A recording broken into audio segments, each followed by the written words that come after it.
ਤੇ ਅੱਗੇ ਗੱਲ ਕਰਦੇ ਹੈਗੇ ਆ ਵੀ ਜਿਹੜਾ ਵੀ ਬੰਦਾ ਸੈਂਟਰ ਦੇ ਖਿਲਾਫ ਬੋਲਦਾ ਆ, ਉਹਦੀ ਸੱਚਾਈ ਦੱਸਦਾ ਆ, ਉਸ ਦੇ ਉੱਤੇ ਸ਼ਿਕੰਜਾ ਕੱਸਿਆ ਜਾਂਦਾ ਹੈ। ਹੁਣ ਸੀਬੀਆਈ ਨੇ ਸੱਤਿਆਪਾਲ ਮਲਿਕ ਨੂੰ ਤਲਬ ਕਰ ਲਿਆ। ਬਿਲਕੁਲ ਜੀ, ਇਹ ਖਬਰ ਕੱਲ ਦੀ ਰਾਜਨੀਤਿਕ ਸਫਾ ਦੇ ਵਿੱਚ ਖੂਬ ਬੜੀ ਹੈਰਾਨੀ ਨਾਲ ਚੱਲ ਵੀ ਰਹੀ ਹੈ ਤੇ ਵਾਇਰਲ ਵੀ ਹੋ ਰਹੀ ਹੈ।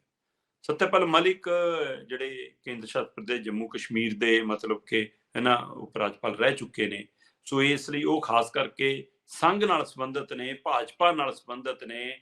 ਪਰ ਉਹ ਜਿਸ ਕਦਰ ਬੇਬਾਕੀ ਨਾਲ ਸੱਚ ਬੋਲਦੇ ਨੇ, ਜਿਸ ਕਦਰ ਸਵਾਲ ਖੜੇ ਕਰਦੇ ਨੇ ਮੋਦੀ ਸਰਕਾਰ ਨੂੰ, ਉਹਨਾਂ ਦੇ ਮੰਤਰੀਆਂ ਨੂੰ, ਉਹਨਾਂ ਦੀ ਕਾਰਗੁਜ਼ਾਰੀ ਨੂੰ ਕਟਹਿਰੇ 'ਚ ਲਿਆ ਕੇ ਖੜਾ ਕਰਦੇ ਨੇ, ਉਸ ਤੋਂ ਲੱਗਦਾ ਕਿ ਸਰਕਾਰ ਭੈਭੀਤ ਹੋਈ ਹੈ, ਸਰਕਾਰ ਉਹ ਤੋਂ ਡਰੀ ਹੈ।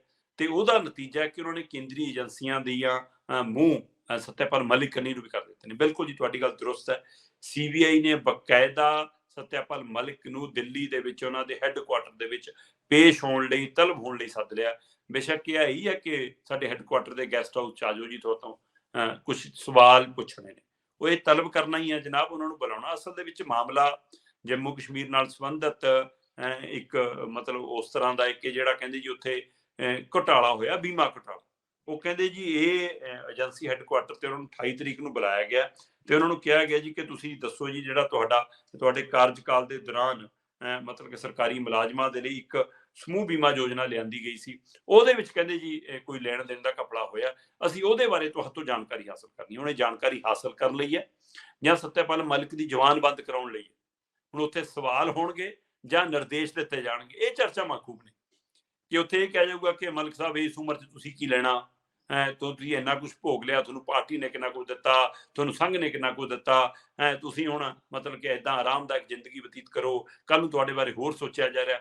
ਕੀ ਇਹੋ ਜਿਹੇ ਫਰਮਾਨ ਸੁਣਾਉਣੇ ਨੇ ਅਫਸਰਾਂ ਨੇ ਸਰਕਾਰ ਦੇ, ਜਾਂ ਮਤਲਬ ਕਿ ਸੱਚਮੁੱਚ ਅਜਿਹਾ ਕੋਈ ਮਾਮਲਾ? ਉਹ ਕਹਿੰਦੇ ਕਿ ਮੈਨੂੰ ਕਹਿੰਦੇ ਸੀਗੇ ਆ ਜਾਓ ਜੀ ਸਾਡੇ ਹੈੱਡਕੁਆਟਰ ਉੱਥੇ ਗੈਸਟ ਹਾਊਸ 'ਚ ਬਹਿ ਕੇ ਤੁਹਾਨੂੰ ਸਵਾਲ ਪੁੱਛਾਂਗੇ। ਕਹਿੰਦੇ ਮੈਂ ਕਿਹਾ ਕਿ ਭਾਈ ਮੈਂ ਫਿਲਹਾਲ ਤਾਂ ਜਾ ਰਿਹਾ ਰਾਜਸਥਾਨ, ਮੇਰੇ ਆਪਣਾ ਤੈਅ ਸ਼ਡਿਊਲ ਆ, 27 ਤੋਂ ਲੈ ਕੇ 29 ਅਪ੍ਰੈਲ ਦੇ ਵਿਚਾਲੇ ਮੇਰੇ ਕੋਲ ਸਮਾਂ ਹੈਗਾ, ਜਦੋਂ ਕਹੋ ਆ ਜਾਓ। ਫਿਰ ਕਹਿੰਦੇ 28 ਤਰੀਕ ਤੈਅ ਹੋਈ ਜੀ। ਹੁਣ 28 ਤਰੀਕ ਨੂੰ ਸੱਤਿਆਪਾਲ ਮਲਿਕ ਸੀਬੀਆਈ ਦੇ ਮੂਹਰੇ ਪੇਸ਼ ਹੋ ਕੇ ਉਹਨਾਂ ਦੇ ਸਵਾਲਾਂ ਦੇ ਜਵਾਬ ਦੇਣਗੇ।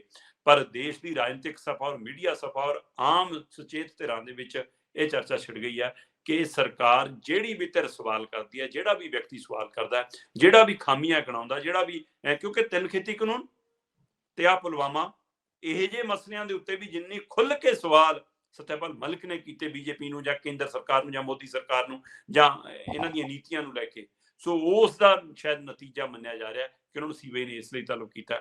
ਤੇ ਪਰ ਸੀਬੀਆਈ ਕਹਿੰਦੀ ਨਹੀਂ ਜੀ, ਇਸ ਤਾਂ ਨਿਰਪੱਖ ਹੋ ਕੇ ਕੰਮ ਕਰਦੇ ਆ। ਸਾਰਿਆਂ ਨੂੰ ਪਤਾ ਕਿ ਕੇਂਦਰੀ ਏਜੰਸੀਆਂ ਕਿੰਨੀਆਂ ਨਿਰਪੱਖ ਹੋ ਕੇ ਚੱਲਦੀਆਂ ਨੇ। ਸੋ ਇਸ ਲਈ ਇਹ ਤੁਹਾਡੀ ਗੱਲ ਦਰੁਸਤ ਹੈ ਕਿ ਬੋਲਣ ਵਾਲਿਆਂ ਦੀ ਜ਼ੁਬਾਨ ਬੰਦ ਕਰਨ ਦਾ ਤਰੀਕਾ ਹੁਣ ਸੀਬੀਆਈ ਤੇ ਈਡੀ ਰਾਹੀਂ ਲੱਭਿਆ ਗਿਆ। ਬਿਲਕੁਲ ਦੀਪਕ ਜੀ, ਇਹ ਨਹੀਂ ਸੀ ਕਿ ਉੱਥੇ ਗਵਰਨਰ ਜਦੋਂ 370 ਕੈਂਸਲ ਕੀਤੀ ਆ ਕਸ਼ਮੀਰ ਦੇ ਵਿੱਚ? ਮੇਰਾ ਖਿਆਲ ਉਸ ਸਮੇਂ ਇਹਨਾਂ ਨੂੰ ਹਟਾ ਲਿਆ ਗਿਆ ਸੀਗਾ, ਉਸ ਹਟਾ ਸਮੇਂ ਲਿਆ ਇਹ ਸੀ। ਨਹੀਂ। ਹਾਂਜੀ ਹਾਂਜੀ, ਠੀਕ ਹੈ ਕਿਉਂਕਿ ਪਤਾ ਸੀ ਕਿ ਇਹ ਰਿਐਕਟ ਕਰ ਸਕਦੇ। ਹਾਂਜੀ ਹਾਂਜੀ, ਠੀਕ ਹੈ। ਬਹੁਤ ਕੁਝ ਲੁਕਿਆ ਪਿਆ।